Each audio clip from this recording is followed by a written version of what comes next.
Welcome to this episode of People's Law. I'm your host, Bob Cocco. I've been a practicing lawyer in Philadelphia for over 20 years. Most of that time I've specialized in consumer protection law, an area of law that is unfortunately not very well known to the general public, like, for example, personal injury law. So my goal in this show is to improve the average person's basic knowledge of the laws that most affect their daily life, but which they may not be aware of or just need to understand better. So to do that, I'll have guests from the legal community provide you with hopefully useful information to protect your legal rights in different areas of civil and criminal law. On our show today, we will be discussing two legal topics. The first involves employer discrimination towards and harassment of employees, and second, mortgage foreclosure and tax sales in Philadelphia. To help us understand and discuss discrimination and harassment at the workplace, we'll hear from employment attorney Will Braveman. So let's introduce our first guest. Will, welcome to the show. Thanks for having me, Bob. So one thing I want to discuss is, in talking to clients of mine who I discuss consumer matters, they often will, if it's an employment context, they'll talk about other issues involving employment. And something that I've noticed is that the terms harassment, hostile work environment are casually used, but not with the same import that they have in the law. So let's start out by discussing the term harassment and what that really means in simple terms under the law in Pennsylvania. Sure. The way normally people think about harassment, they think my boss is giving me a hard time, they're harassing me. It's not something that's generally protected unless you're in a protected category. And when I say protected category, specifically what I mean is enumerated categories being race, gender, which includes gender identity. It also includes sexual harassment, disability, age. It also includes national origin, religion, and it can even include genetic information.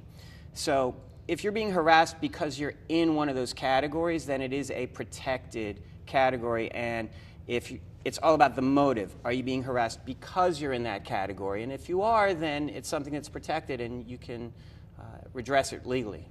So if you're in the category of a person whose personality the boss doesn't like, that's not a protected category. That is not a protected category. People ask me that a lot.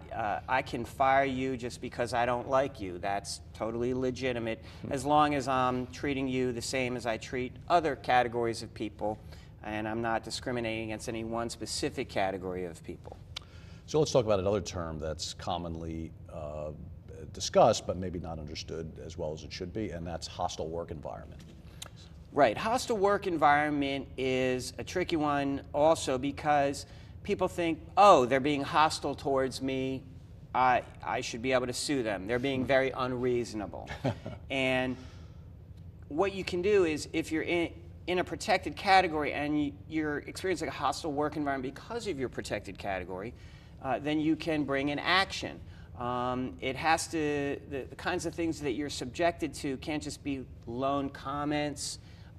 They need to be severe and pervasive. They need to be things that really would make someone very upset because they're in this protected category. A pattern, if you will. A pattern, comments or conduct. Some of the classic comments you hear are women aren't good at that job, or women shouldn't dress like that, are very common discriminatory comments that I hear. Conduct that you see recurring when people are touched inappropriately, that can be a telltale sign. But typically not just one instance. It has to be severe and pervasive, repeated, in order for you to establish it. Those are the kinds of things that would rise to the level of a hostile work environment such that you could bring a claim. Is there something that a person who's experiencing harassment or believes they are harassment or a hostile work environment, is there anything that they should do on their own before they consult a lawyer?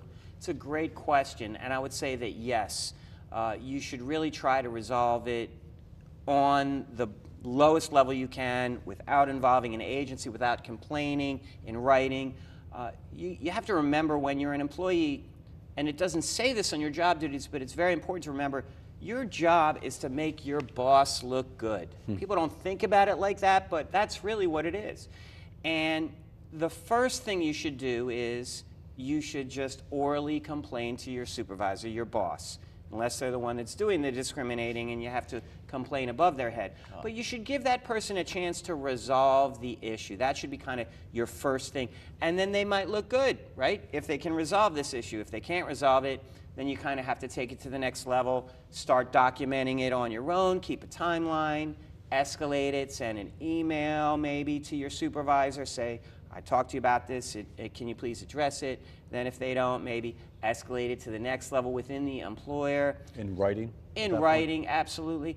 And you want to give them a chance to address it before you kind of take it to an outside agency. Okay, outside agency, let's talk about that. What are some of the agencies that would address these types of harassment and hostile work environment claims or situations before their claims? There are three main ones in Philadelphia, and there's the EEOC, the Equal Employment Opportunity Commission, which everyone has heard of, and then there's the Pennsylvania Human Relations Commission, which looks at the state level, and then there's the Philadelphia Commission on Human Relations, which enforces local laws. And all of these agencies essentially are looking at the same laws that say no discrimination based on the protected categories that I set forth earlier. The actual Philadelphia Commission enforces the Fair Practices Ordinance, and it explicitly says gender identity. The other agencies consider gender identity to fall under gender or sex discrimination. Now, does one have to file a claim with these agencies if they're eventually going to be able to bring a legal claim with a lawyer? It's a good question. The answer is usually yes. There are some laws that you can proceed straight into court on. Actually, in New Jersey, you can go straight past the agency. You don't have to do what's called exhausting your administrative remedies. But in Philadelphia and in the Pennsylvania Human Relations Commission, the EEOC, you have to file a claim with one of these agencies first. And really, you're best to file a claim with two of them. They call that dual filing, to protect the maximum amount of remedies that you can under state and federal law. I won't bore you with all of those details, but you want to dual file it, D-U-A-L, file it. Now, is there any cost to filing these what would you call them, complaints?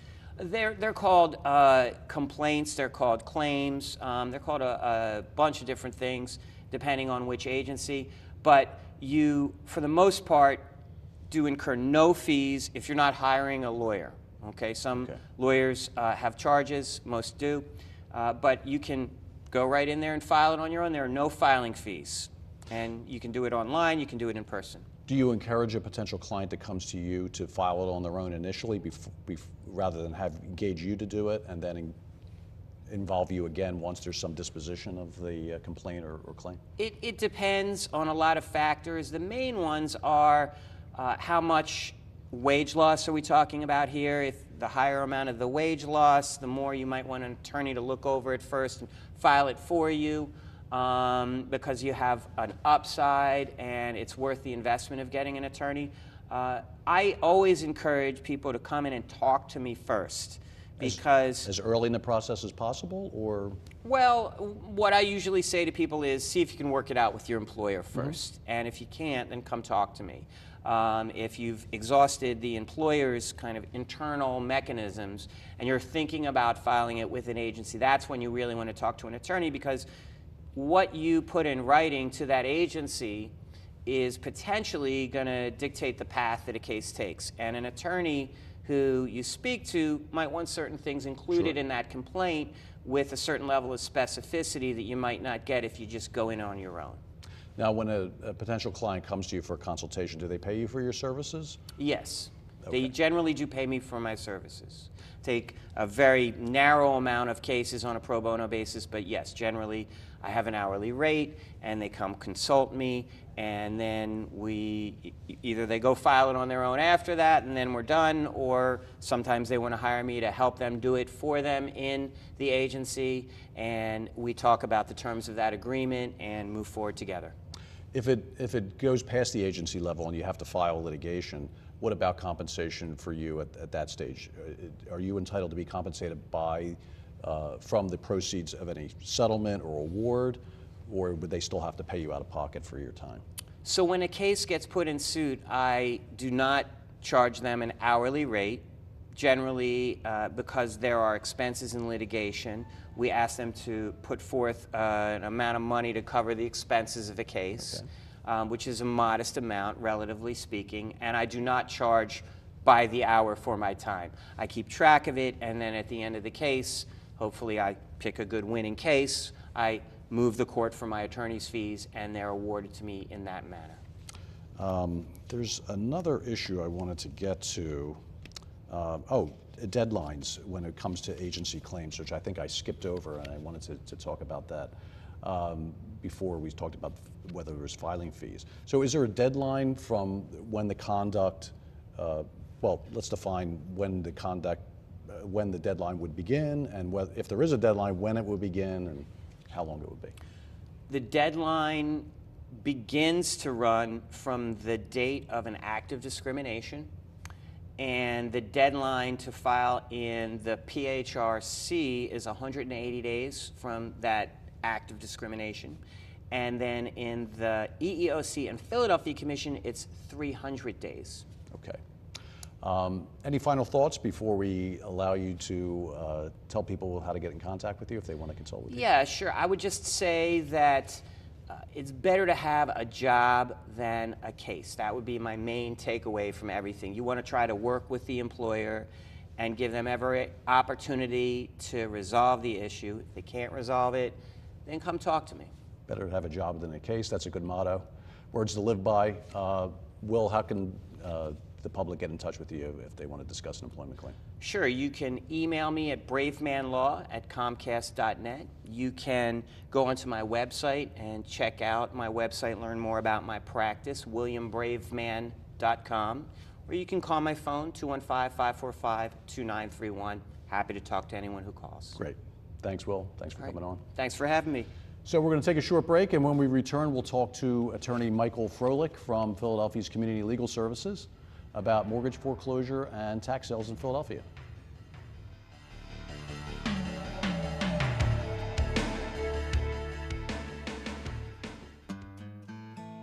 This is Kevin, and Kevin could use some kindness.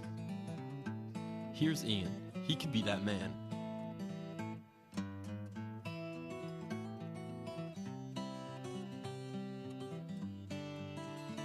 Ian chooses to be inconsiderate and not hold the door for Kevin, and in turn, Kevin suffers.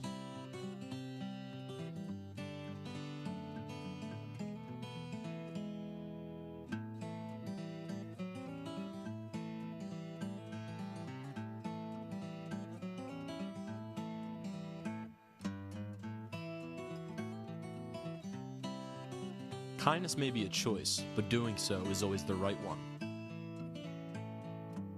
So if Ian can make the right choice, you can too.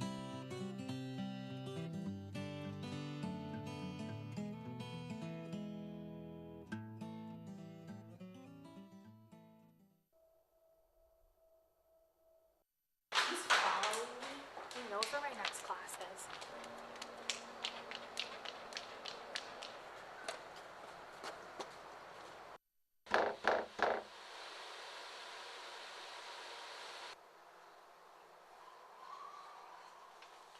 %31% of female victims stalked by an intimate partner were sexually assaulted by that partner.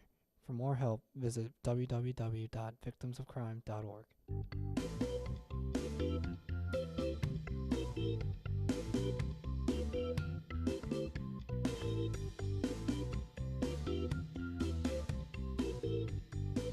According to the Mayo Clinic, exercising has stress-busting benefits by bumping up your endorphins and improving your mood.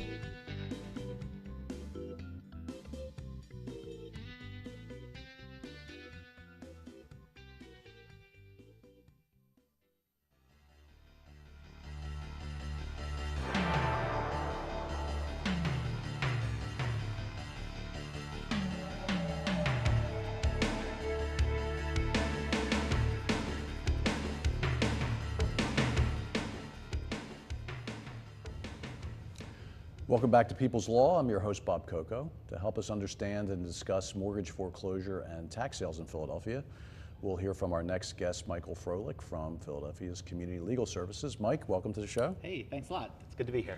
Thank you for coming. So, foreclosure is still a big issue in the city. It is. We have a model program to deal with it, which we'll talk about, the conciliation program, which has been adopted around the country. But let's start with basics, like we do with all these topics.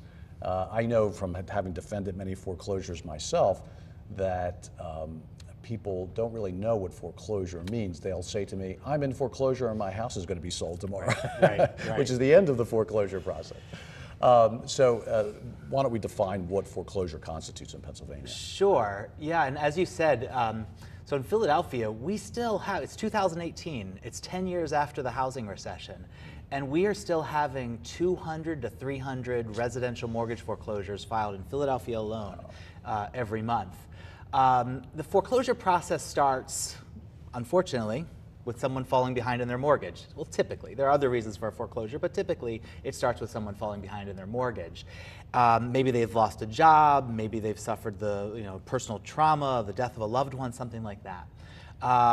If you're not paying your mortgage for about a month or two, you're going to start getting calls from your bank, some calls from your mortgage servicer, asking you questions about what's going on, what's it going to take to catch up, do you plan to catch up? You're going to start getting late fees and other fees added to your account. And if you still don't pay your mortgage, you're going to get something in the mail that we call an Act 6 notice, which says on the top of it, notice of intent to file a foreclosure. And that's when you know that you need to come up with a plan.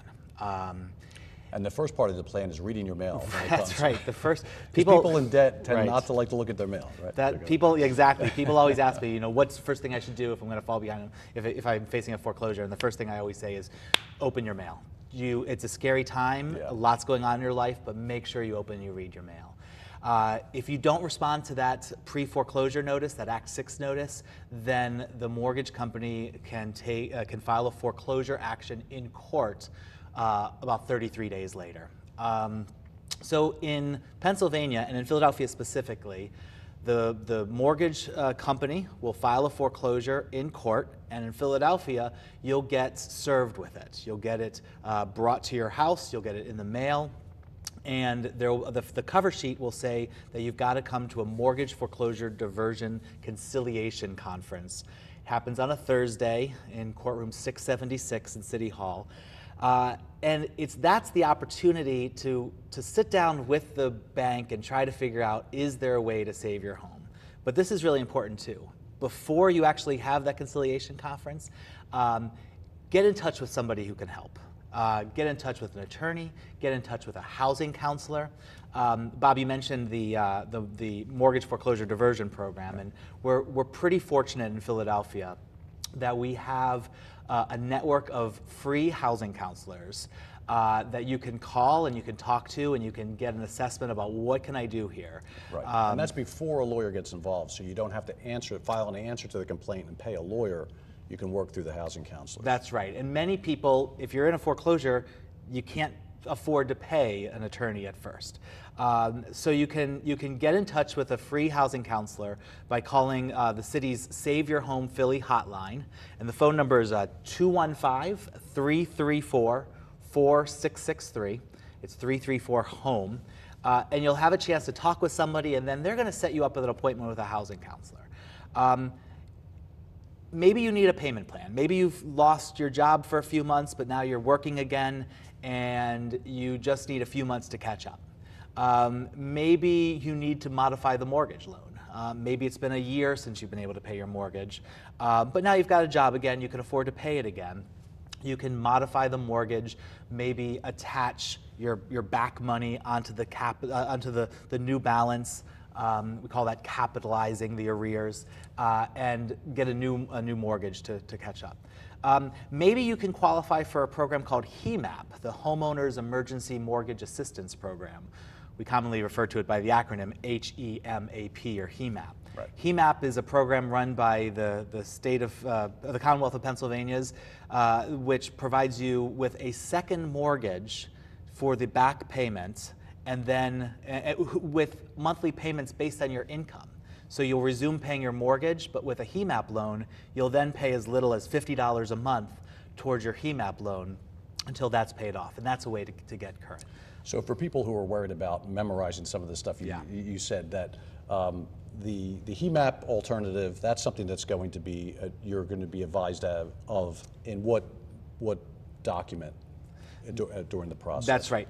Remember that pre-foreclosure notice I told you about? There'll be information about HEMAP in that pre-foreclosure notice. And how about Save Your Philly, what is it? Save Your Home Philly Hotline? It's called the Save Your Home Philly Hotline, right. Okay, and that phone number as well. I mean, you could always Google it to find out more information, but you'll also get that information, which is provided in the mortgage foreclosure complaint that gets filed against you. Okay. So I want to pick up on another thing you talked about, which is loan modification and manipulating the loan to help cure the arrears or help solve the arrears that you've accumulated. So one type of loan that people are not aware of enough that they have, and very often they do, is FHA loans. That's right. So why don't we talk about a little bit of what an FHA loan is and how that can help you get out of a foreclosure situation. Right. Okay. So the mortgage foreclosure market is super complicated, unfortunately. Gone are the days when you would just go down to your bank or your credit union to get a mortgage, and then they would hold the mortgage. These days, you typically borrow money from one company, and then your loan gets sold or transferred to another company, and it's serviced. In other words, you communicate with a third company called a mortgage servicer. One of the common types of mortgages here in Philadelphia County is a mortgage which is insured by the federal government. We call it an FHA mortgage. Now you'll pay a little bit extra every month for an FHA insured mortgage, but in return for that FHA premium that you're paying, then FHA is required to provide you with certain options to catch up. We call it loss mitigation, to mitigate against the loss of your home. And FHA insured mortgages, for example, have certain formalized loan modification programs that you could qualify for to catch up on your arrears. And in addition to modification, there's also something called a partial claim, right? Where Exactly you can take the arrears and put it on the end of the loan. Exactly. A partial claim, let's say your mortgage payment is $1,000 a month, to keep the math easy. $1,000 a month, you're 10 months behind, now you owe $10,000. A partial claim, in essence, takes that $10,000, puts it at the back of the loan, you resume the mortgage payments. Right, and that could be very powerful. It can, yeah. To cure the situation. So one pet peeve of mine is that, and it's not a criticism of the average consumer, it's just for lack of knowledge, but their first inclination is to file a bankruptcy. Sure. Would you recommend to the average consumer who's facing a foreclosure that they should go to that as their first option? I wouldn't recommend it as their first option, but I would recommend it as an option. Sure. You know, we could do a whole program on the differences between bankruptcies, and maybe we should one day. But for people who are behind in their mortgage, they are looking at what we typically, for those people who are behind in their mortgage and want to save their home, we're looking at something called a Chapter 13 mortgage. I'm sorry, Chapter 13 bankruptcy, which allows them to come up with a plan to cure their arrears, start making their mortgage payment again. And a Chapter 13 bankruptcy will, in many cases, allow you to catch up on your back payments over the course of 5 years. So it's an option, but I think most people, well, I think many people may want to also investigate a mortgage loan modification or a HEMAP loan or a partial claim or something like that before just immediately jumping to a bankruptcy. Right, and that's absolutely true, and also something I want to discuss with you too is the reason why bankruptcy isn't always the best first option is that you may be in foreclosure because the bank did something wrong, right? So far we've just talked about common eventuality, which is people lose their jobs, they get sick, and it's their fault, right? Not because they did anything wrong, but because circumstances have caught up to them. But sometimes the banks cause the foreclosures. Yeah, unfortunately, it's true. We've talked a little bit about mortgage servicers, and mortgage servicers typically handle thousands or tens of thousands of mortgages. And I'm not saying anything controversial when I say they sometimes don't get it right. And so oftentimes homeowners will see fees on their monthly statements that they don't understand or may not be required to pay. They may see attorney's costs or late fees or all sorts of things. Sometimes when a mortgage gets transferred from one company to another company, suddenly new fees will be added onto the account. And there are laws that protect people. There are consumer rights laws which protect people from the mortgage servicer adding these fees, these unlawful and unincurred fees. Right, and so you want to assert that in an answer to the foreclosure rather than go bankrupt. You want to say, hey, bank, you're wrong, and here's my answer. Right, through an attorney, right. You should do that, correct? Yeah, if you have any questions about fees that are added to your account, you can call the Save Your Home Philly hotline. You can consult with an attorney about it. The Consumer Financial Protection Bureau has issued new regulations which govern something called requests for information and notices of error, which are two things that you can send to your servicer saying, I don't think you got that right. I don't think I should be responsible for these fees. Right. Information about how to do that can be provided by the Save Your Home Philly hotline or by speaking with an attorney. And that's probably another show, but that can lead to affirmative claims, those requests for information and notices of error. You can go on the offensive against the bank if the answers aren't. That's right. If a mortgage servicer is charging you fees which they have no right to do under the law, and you send a notice of error saying, correct this, and they don't respond to it or their response is inadequate, you may have a legal claim against the servicer. Mike, we're running out of time. Thank you for being here. In closing, how would people qualify for community legal services representation by a lawyer like yourself? Sure. For more information about community legal services, you can check out our website at clsphila.org. Okay. Mike, thanks for being on. If you're interested in discussing or learning about the topics we covered today, you can go to my website, www.phillyconsumerlaw.com, and I can help you get in touch with any of the guests we've had on in any of the shows. So I'd like to thank our guests for joining us today. I'd also like to thank you, the viewers, for tuning in and watching. So until next time, remember, take the time to understand and protect your legal rights.